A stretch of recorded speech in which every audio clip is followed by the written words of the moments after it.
Hello, today I'm going to be talking about the concept map that we actually did this week, which was talking about the alterations of ventilation and diffusion. And I'm going to be responding to the first prompt that we were given, which was to discuss what parts of the map were the most challenging for me to organize and why. So for this map, and kind of with all of the other maps that we've had to do so far, I think the most challenging thing for me is first off to know what information from our chapter or chapters to actually put onto the concept map.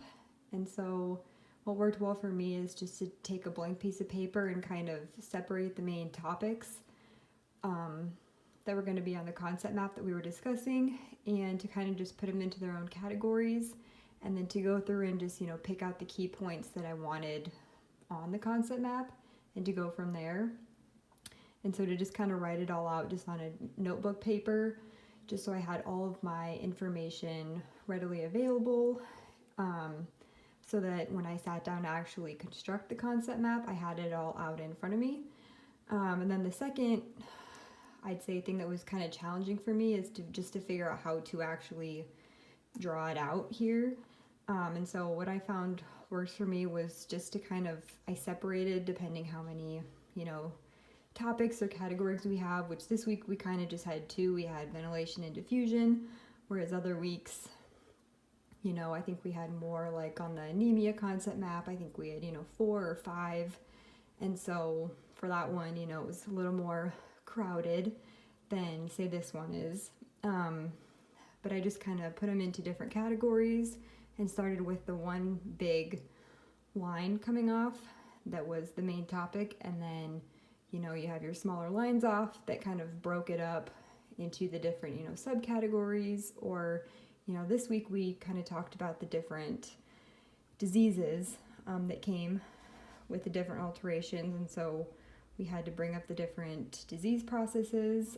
So this week, examples were cystic fibrosis, emphysema, hypoxia, the list goes on. And so, I added those on there with their own separate lines, coming off, some of the main topics that I thought were important to put on there.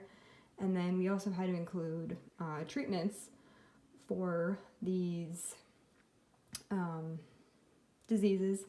And so for treatments and things like that, I basically just put more lines off of those. And so you can see here, for emphysema, up here, I just, put more lines, and then I wrote treatment. It's really little. It's kind of hard to see. And so I guess that's just how I thought was a okay way to organize everything. And then the last thing that I did, so it didn't make it quite as crowded and not quite as messy looking, was to add in my dotted lines that just connected things together, so that I didn't have to write them more than once. I could just write them one time and then just connect them with the dotted lines.